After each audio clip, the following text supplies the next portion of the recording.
What's up, guys? Welcome back to another video.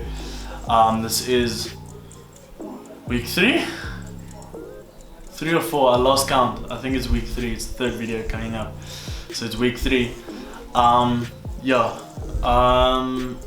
just want to say I apologize for not putting as much time into this video because I didn't have creativity, but I'm gonna post this video because I don't want to just posting videos just to get a video out. I'm actually trying to post videos to have meaning behind them and to actually something that you can learn out of it. So yeah, but as soon as quarantine and lockdown is finished, there's probably going to be a lot of more fun videos and with little lessons in it or little teachings. I moved into the spare room because my parents were thoughtful enough to give me the spare room so I can have my own place where I can just bloom, basically, where I can put up my desk and my work and everything and my PC and everything, so I can have my own place.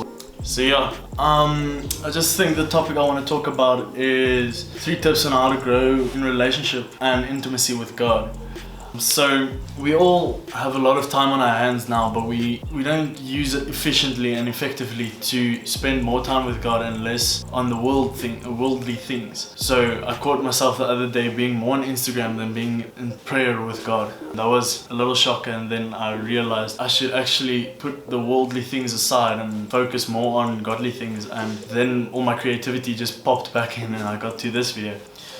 Cool. So number 1 is to have a sit down place with God, a place where you can constantly meet Him every day, and you can just go sit down and have a coffee with Him and just speak to Him about anything. You can sit there and you can do anything you feel like. You can either worship, you can pray, you can just be intimate with God and have an experience with Him and just talk to Him about your day and have honest conversation with Him and just have a meaningful conversation with Him. Tell Him about the things that you are struggling with, because He wants to help you no matter what, and He always wants to help you. And that will really deepen your intimacy with Him because He will reveal things that you never knew. So number 2, a little bit more difficult one, is to memorize scripture. To memorize scripture is a good thing because you rely more on the Word than on the things that are happening around you. You fall constantly back to the scripture and not to what the world says you have to do. So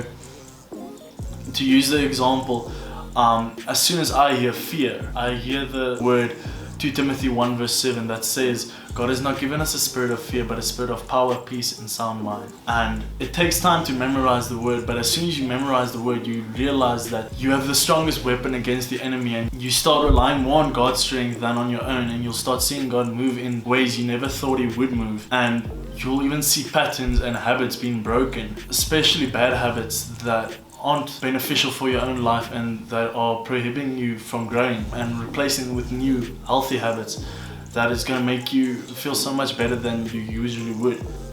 So to write down scripture and start memorizing it and take notes on what you get out of that scripture. So what does it mean to have a peaceful spirit, a loving spirit, a spirit that is godly minded and stuff like that. And then number 3 is to break the mold. So let me explain. To break the mold means to put an end to a restrictive pattern of events or behaviors by doing something remarkably different. So let me explain. I was watching a training video of a full body workout by Obi Vincent, and he's got this bandana that says break the mold, and I was like, whoa, that sounds cool. Let me go see what it means, because I don't want to say let's break the mold and I don't know what it means. And then I read this description of what it means to break the mold, and I realized that's actually a really cool saying to use, especially in a gymming sense. Because let me give you the example that I thought of. So say now you train push-ups for 3 months straight and you only train push-ups. You're only going to reach your potential in push-ups until you master it, and then you're going to stop. You're never going to reach your full potential because you're only restricted to one exercise for 3 months. That is going to be beneficial in the beginning, but later on it's just going to be another habit. So to break the mold is to do 4 different exercises for 4 times a week for 3 months straight. That is exercises that include your entire body, like full body workouts. That's what it means to break the mold. You're gonna reach potential that you never would have if you just sticked by doing push-ups for 3 months straight. Because now you're working your entire body and you're working entire different muscle groups than just push-up. You're gonna reach potential that was never there, and you're gonna get better results and grow more frequently because you are training every aspect of your body more than you would ever by just training push-ups. So in relationship with God, it's completely the same. If you are gonna restrict yourself, you're only going to speak to God once a week, in quotations, going to church, or in other sense, going to church, then you're never going to get where you want to be with God because you're only seeing Him once every week. But if you and your best friend can make as much time as possible, you guys speak over WhatsApp, Instagram, Snapchat, I don't know about Twitter, but Twitter maybe, you guys call each other, video call, Zoom each other, you make an effort to get to know them even more every single day and to keep the relationship. And that's exactly the same with God. As soon as you go out and you try and find God in everything, you'll see Him more in nature and in all of His creation. So to break the mold with God is to go out and get rid of restrictive patterns so that we can experience God on a different level daily. By this I mean you go to your sit down place and you literally just ask God, what is His plans for you today? What does He want you to do today? And how can you fulfill His purpose for you daily and get closer and closer to your purpose for Him, His purpose for you? You do something very different every single day. You ask God, what does He want to do? And you do that thing that stands out for you most. Example is just worshiping the one morning and then the next morning you pray for 4 hours straight. Because why not? God's time is perfect timing. So be open to experience God on His time and in His ways. Don't force Him into a place. So just you break a pattern and you get out your comfort zone.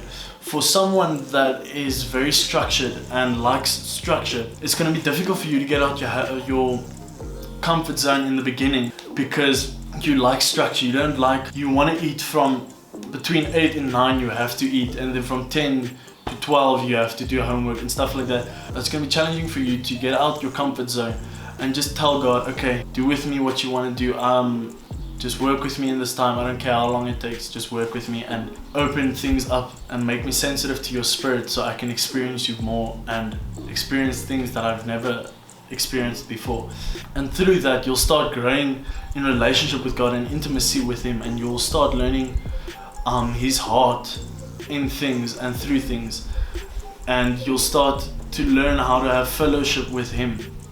So I basically challenge you just to break the mold and ask God to open new doors, because old habits won't open new doors. So you have to let go of the old habits and ask God for the new habits so that you can open the new doors that you need in your life that is going to take you forward into your future and into your plans or into His plans. And it will be weird in the beginning, it really will be, because it's going to feel like you're speaking to a roof or to the ceiling. But I challenge you just to keep fighting and keep pushing in, because God is always with us and He's always listening to us, and sooner or later He's going to answer you. So but just trust Him fully for the revelation that He's going to give you, and just for Him to open up new things in your life and to let you know that there's actually someone that cares for you. So I hope you make these 3 tips somewhat personal in your life, and that you can start experiencing God more. And I'm excited to hear about your guys' journey with God. Just know this is a journey with God.